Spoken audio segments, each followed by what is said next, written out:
Gazette du Togo, une vision sur l'actualité togolaise et sur le monde. Bienvenue dans ce nouveau numéro de votre émission Émergence, une émission consacrée au budget du Togo, gestion 2017. Pour cela, nous recevons sur ce plateau notre invité Thomas Koumou. Il est économiste également, président de l'association Veille économique. Avec lui, nous tenterons de voir clair dans ce budget voté par les parlementaires cette semaine au Togo. Nous analyserons notamment les différentes allocations au ministère. Mais avant tout cela, je vous propose de revenir sur les temps forts de l'adoption de ce budget. 1227,4 milliards de francs CFA pour le budget du Togo gestion 2017, un budget qui s'équilibre en recettes comme en dépenses et consacre un virement social du mandat du chef de l'État, passant de la stratégie de la croissance accélérée et de la promotion de l'emploi au programme d'urgence pour le développement communautaire, devenu le nouveau credo du gouvernement. Le gouvernement, quant à lui, est déterminé à créer un environnement propice pour l'accélération de la croissance économique et par ricochet, la réduction sensible de la pauvreté des populations les plus vulnérables de notre pays grâce aux investissements sociaux prévus dans la présente loi de finances. Une aubaine pour la majorité parlementaire qui voit les promesses d'un développement intégral, permettant ainsi l'accélération de la croissance économique et partant la réduction de la pauvreté. Le vote de la loi de finances revêt une importance capitale pour tout élu, celui de donner au gouvernement les moyens de réaliser les préoccupations qu'il a soulevées lors des discussions pour le mieux vivre de ses électeurs. Cela s'est traduit dans les faits par l'adoption à l'unanimité du rapport de la Commission des finances par ses membres. Se dérober à ce devoir est donc une faute, voire une démission, que ces populations ne doivent en aucun cas nous pardonner. Il n'en fallait pas plus que ça pour provoquer une levée de bouclier de l'opposition qui a voté contre ce projet de loi finances, mettant en cause de nombreuses incohérences. En effet, sur les recettes, l'analyse des contributions des sociétés d'État et des grandes sociétés de la place montre que les prévisions des recettes fiscales et non fiscales ne seront pas réalisées en rapport avec leurs performances économiques individuelles. Une réaction dont l'écho ne dépassera pas sans doute le cadre de ce Parlement, majoritairement acquis au pouvoir, qui donne son aval pour la consolidation du cadre macroéconomique et l'assainissement des finances publiques, avec à la clé une politique d'investissement prioritairement orientée vers les secteurs sociaux. Thomas Koumou, l'adoption de la loi finance 2017 qui finalement s'équilibre en recettes comme en dépenses à 1227,4 milliards de francs CFA. Une réaction à chaud sur ce budget. Je vous remercie de me recevoir une fois de plus sur ce plateau. Je salue aux téléspectateurs. Alors pour répondre à votre question, je dirais que je me pose des questions sur la capacité de nos gouvernants à pouvoir exécuter ce budget. On se dirige probablement à la fin de l'année 2017 vers une loi rectificative pour une simple raison, c'est-à-dire que lorsque vous analysez les recettes fiscales et ce qui a été exécuté au niveau des recettes fiscales à fin août 2016, vous vous rendez compte que sur les 575 milliards qui ont été prévus pour les recettes fiscales, le gouvernement n'a pu récolter que 356 milliards. Donc projeté sur 12 mois, vous vous rendez compte que les 575 milliards ne pourront pas être récoltés. Donc on aura certainement une baisse des recettes fiscales pour l'année 2015. Maintenant, ils ont augmenté pour 2017. Je me demande comment ils vont pouvoir y arriver. En second lieu, il faut... À ces interrogations, ouais. Je pense, Thomas Koumou, vous étiez de ceux-là qui pensaient justement que le budget togolais, il fallait que cela dépasse les 1000 milliards pour soutenir la croissance. C'est le cas maintenant, mais vous sembliez quand même émettre quelques doutes par rapport à ce budget. Si, non, le problème, ce n'est pas l'augmentation du budget, il faut savoir l'exécuter. Il faut savoir trouver les ressources pour pouvoir atteindre les 1859 milliards dont nous avons parlé. Pour justifier cela dans notre document, il faudrait que nos compatriotes puissent lire ce document. eh bien, nous disons que nous avons ce que nous appelons un trou budgétaire. Un trou budgétaire qui se situe entre 600 et 900 milliards par an. Donc, il y a des détournements de fonds en amont de notre économie. Et si vous arrivez à fermer ce trou budgétaire, effectivement, vous arriverez très sainement à ces 1859 milliards. Je ne vais pas étaler ici toute la stratégie économique et financière qui permettront d'arriver à ces 1859 milliards. Il y a des gens qui sont dans le gouvernement qui perçoivent des salaires pour ça. Tout ce que je vous parlez de 1800 milliards, c'est ce que vous proposez à la place du budget qui a été voté, les 1227,4 milliards. Oui, et nous disons même que ces 1859 milliards auraient pu être votés depuis 2012-2013. Si, effectivement, on tenait compte de la fermeture de ces trous budgétaires. Alors, ce que je dis, moi je fais mes analyses par rapport aux documents du budget. Il y a un paradoxe dans ce que vous relevez. Vous parlez de ces détournements de fonds, de la nécessité peut-être aussi pour le gouvernement d'assainir... Il n'y a aucun paradoxe. Il y a un paradoxe. Est-ce que les trous budgétaires ont été fermés? Dans la mesure où pour les 1227 milliards, 27,4 milliards, vous sembliez émettre des doutes sur la capacité de l'État à donc avoir une certaine cohérence par rapport à ce budget, et vous proposez dans le même temps un budget qui serait peut-être de 1800 milliards. Peut-être que moi et le gouvernement n'avons pas la même approche pour aller chercher les ressources. Parce que lorsque vous dites que vous votez un budget à 1227 milliards, il faut aller chercher les ressources. Et j'étais en train de vous expliquer que lorsque vous jetez un regard sur les dons et les appuis budgétaires qui ont été prévus, eh bien pour 2016, pour ce qui concerne les dons, les gouvernants voulaient 87 milliards, ils se sont retrouvés avec 14 milliards. Et pourtant, ils ont prévu pour 2017 récolter 90 milliards. Je ne sais pas par quelle alchimie ils vont pouvoir le faire. Pour ce qui concerne les appuis budgétaires, ils avaient prévu, je crois, 32 milliards. Ils n'ont rien récolté du tout à fin août 2016. Mais ils prévoient un peu plus de 32 milliards pour 2017.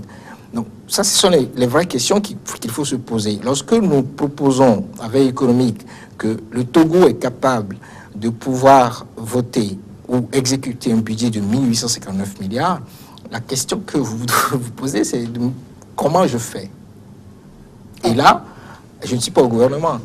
Le jour peut-être que j'aurai la chance d'être au gouvernement, je vous prouverai comment je fais pour avoir 1859 milliards. C'est un point de vue de l'économiste que nous respectons, mais tentons déjà de voir plus clair dans ce qui est proposé aujourd'hui par le gouvernement togolais. Il est question en tout cas dans cette loi de finances 2017 de consolider la mobilisation des recettes fiscales. On a vu, il y a eu un certain nombre de mesures qui ont été mises en place depuis quelques années. Le gouvernement entend consolider la mobilisation de ces ressources avec l'élargissement de l'assiette fiscale progressivement. Vous parlez de l'élargissement plutôt progressif de l'assiette fiscale.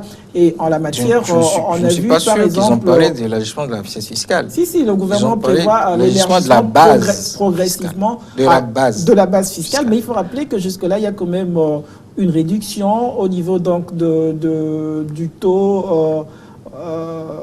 au niveau des entreprises, comment vous l'appelez, il y a eu sur la société, l'impôt de la société qui a été abaissé d'un point. Je pense que c'est quand même une bonne volonté pour le gouvernement de faire en sorte que les choses se passent pour le bien. En même temps, en élargissant l'assiette fiscale, mais en le faisant de manière assez raisonnable pour ne pas serrer les taux sur les entreprises.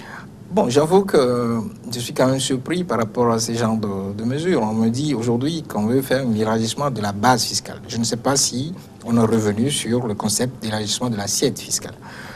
C'est pareil, on se rend compte au jour d'aujourd'hui à la CEMAC, lorsque ils ont le feu aux fesses, qu'il faut élargir l'assiette fiscale. Dans notre cas, on nous a dit dans le premier, le Conseil des ministres, le communiqué du Conseil des ministres qui a élaboré, validé le projet de loi des finances, on nous fait comprendre que le gouvernement va faire des efforts pour l'élargissement de la base fiscale et d'aller chercher des niches fiscales. Et nous avons fait comprendre que si c'est l'élargissement de la base fiscale, nous risquons de nous retrouver dans une situation de tension. Pour une simple raison. Cela voudrait dire qu'il y a un certain nombre d'exonérations qui vont être gommées et il y a un certain nombre d'augmentation de la pression fiscale qui va se ressentir dans le pays. Alors, je pense ça parce qu'au niveau de la pression fiscale, oui, il s'est déjà consacré, en tout cas, cette baisse de 1%, donc de l'impôt sur les sociétés. Mais en ce qui concerne les exonérations dont vous parlez tout à l'heure, on sait que cela serait donc concédé à quelques produits de consommation. Cela aura quand même le mérite d'alléger ce que nous appelons la vie chère, de faire en sorte que les populations donc de base puissent se retrouver d'une certaine manière. Ce que je suis en train de dire, c'est qu'il y a une déduction, il y a un certain nombre de déductions qui vont être supprimés. C'est ce qui va permettre l'élargissement de la base fiscale. Mais en réalité, si les gouvernants arrivent à faire l'élargissement de l'assiette fiscale, nous tous nous applaudirons. Cela permettra effectivement d'engager beaucoup plus de ressources internes. Mais il faut aller au fond de l'analyse de ce qui est proposé aujourd'hui pour savoir que nous allons devant des difficultés. Pour une simple raison, lorsque vous additionnez tout ce qui est service de la dette, actuellement 435 milliards, à tout ce qui est dépenses primaires, qui est autour de 473 milliards, vous dépassez nos ressources internes qui sont de 681 milliards. Alors, nous trouvons l'argent où?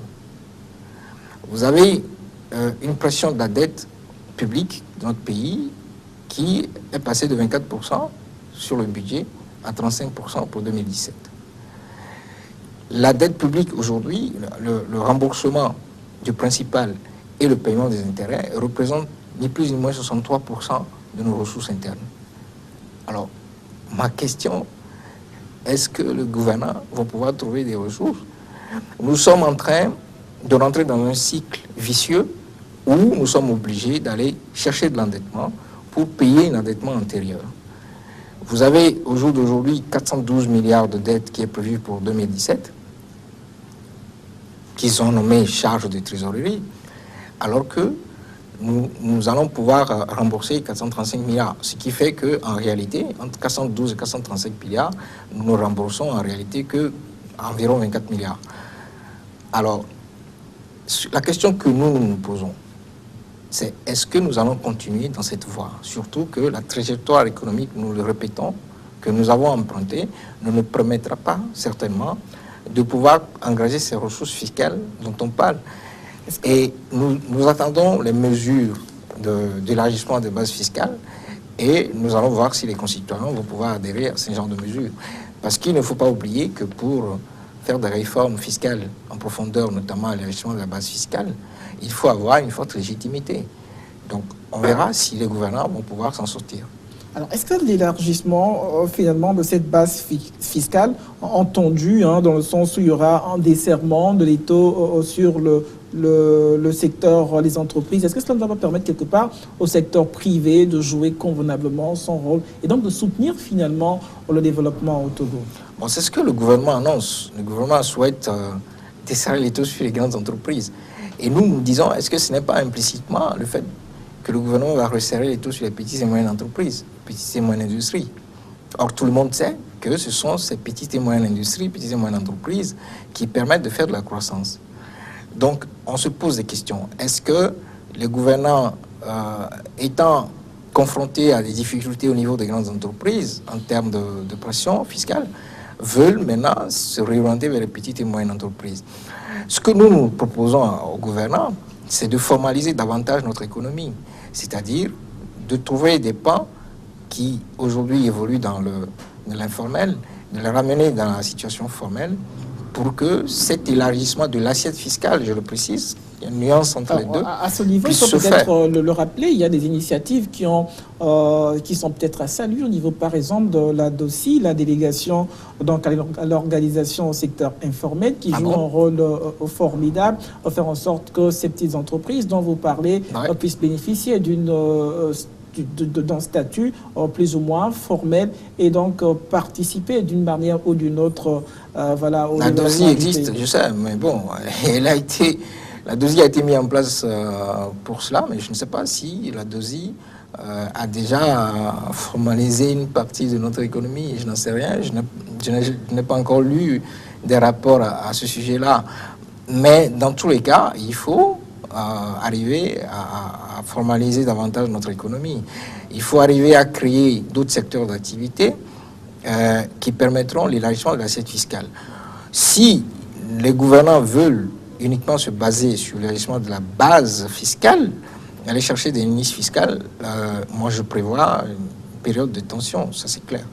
Parce que les entreprises qui sont déjà habituées à un certain nombre de déductions dans leur fonctionnement habituel auront du mal à digérer le fait que ces déductions soient supprimées pour que les gouvernants puissent élargir la base fiscale. Je donne souvent l'exemple des médias.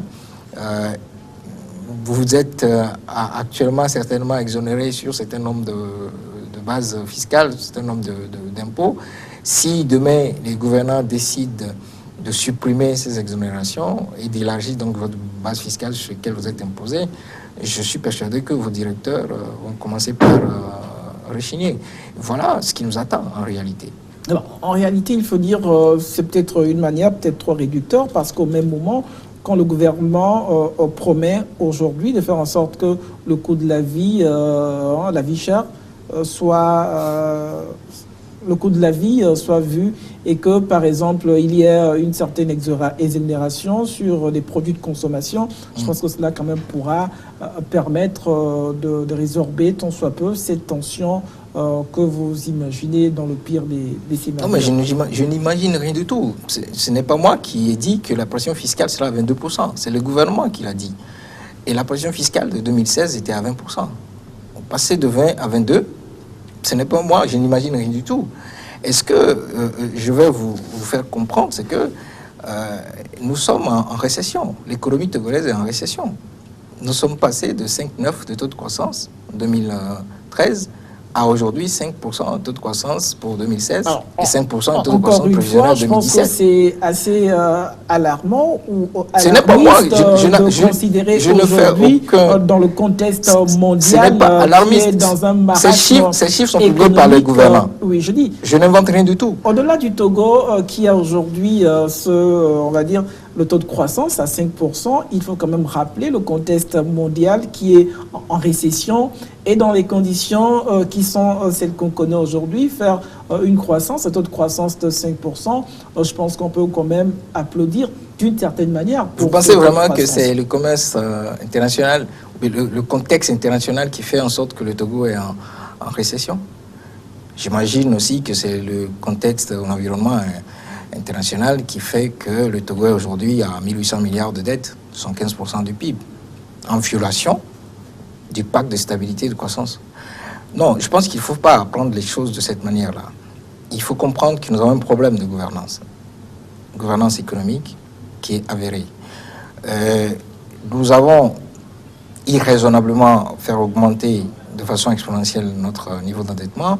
Aujourd'hui, nous allons le payer très très cher. Je viens de rappeler que nous sommes passés de 24% de pression de la dette publique sur le budget à 35%. Ça fait quand même une augmentation de plus de 11 points. Ce n'est pas normal.